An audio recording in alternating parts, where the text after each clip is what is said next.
इस कहानी को पूरा जरूर सुने। चलिए मैं अब सुनाती हूँ। आलस भरा संडे का दिन था। जब मैं सोकर उठी तो नर्वसनेस के कारण मेरे पेट में अजीब सा महसूस हो रहा था। मैं और विशाल एक दूसरे से पहली बार मिलने वाले थे। मैं इन्हीं ख्यालों में डूबी रही। मिलने का इरादा भी साफ था। हम दोनों हर समय एक दूसरे से सेक्स चैट करते थे, तो इसमें कोई शक नहीं था कि मिलने के बाद हमें क्या करना है। विशाल के ऊपर मेरा दिल आने का बहुत खास कारण है। वो वैसा लड़का नहीं था जिसे केवल सेक्स से मतलब था, बल्कि वो मुझे प्यार का एहसास कराना जानता था। और सबसे खास बात यह है कि उसने मुझे महसूस कराया कि मेरा होना उसके लिए कितना मायने रखता है। हालांकि मेरे मन में एक दुविधा थी। इस बार मैं दुखी और निराश होने के लिए तैयार नहीं थी। इससे पहले मैं जिनके साथ रिलेशनशिप में रही, मैं जो चाहती थी उन इच्छाओं को वे पूरा नहीं कर पाए, जबकि हम एक दूसरे को समझते थे और हमने सेक्स भी किया था।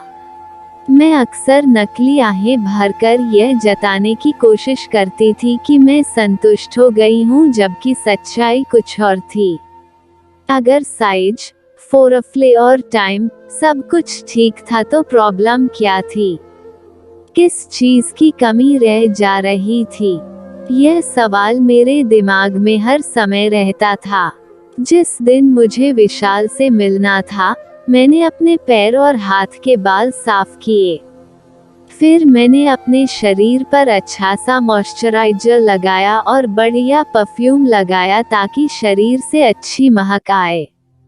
जब मैं इस खास डेट के लिए खुद को तैयार कर रही था, तो मेरे मन में बार बार यह ख्याल आ रहा था कि क्या इस बार भी पहले जैसा वही घटिया सेक्स होगा, जिससे बाद में कुछ अच्छा महसूस नहीं होता है।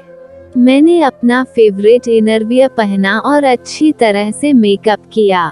मैंने खुद को इतने करीने से तैयार किया था कि मुझे पता था कि वो देखते ही मुझ पर फिदा हो जाएगा।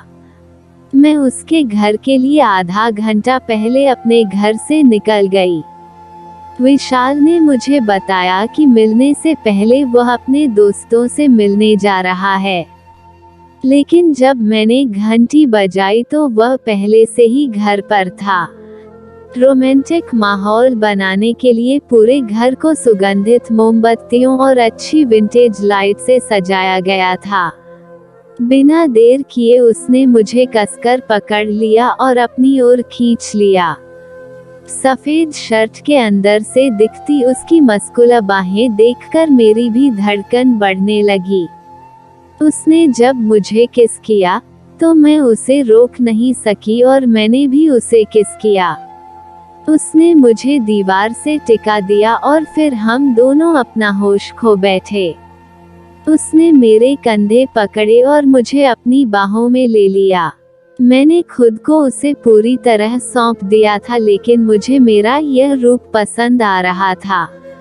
वो बहुत सौम्य था और उसका डोमिनेटिंग साइड लाजवाब था। हम दोनों को एक दूसरे के साथ अच्छा लग रहा था। तभी मुझे फील हुआ कि मैं उसके हाव भाव और इशारों से सच में उत्तेजित हो गई हूँ। मैं दूसरों के सामने अपनी एक खास इमेज बनाए रखने के लिए हमेशा प्रेशर में रहती थी, लेकिन आज विशाल के आगे मैं खुल के प्यार कर रही थी और वो भी मुझे उतना ही प्यार कर रहा था। वो मेरे ऊपर था और मैं सुरक्षित महसूस कर रही थी। पूरे सेक्स के दौरान कहीं भी हम दोनों में से किसी को झूठा दिखावा करने की जरूरत नहीं पड़ी। सेक्स करने के बाद उसने मुझे यह एहसास दिलाने के लिए मेरे माथे पर चूमा कि हम सिर्फ सेक्स ही नहीं चाहते, बल्कि एक दूसरे को प्यार भी करते हैं। जब भी मैं विशाल के करीब आती तो मुझे काफी सही लगता था, अच्छा लगता था, और ऐसा मैंने पहले कभी अनुभव नहीं किया था। उसके हाव भाव ही मुझे उत्तेजित करने के लिए काफी थे। मुझे एहसास हुआ कि हमेशा जी स्पॉट को ही टटोलने या लिंग के साइड से कुछ नहीं होता, बल्कि जेस्चर या हाव भाव भी बहुत मायने रखते हैं।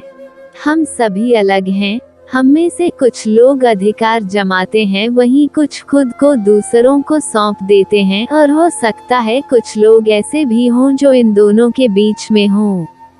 लेकिन मुद्दे की बात यह है कि आप अपने पार्टनर को जो महसूस कराते हैं या जो एहसास दिलाते हैं, वो ज़्यादा मायने रखता है।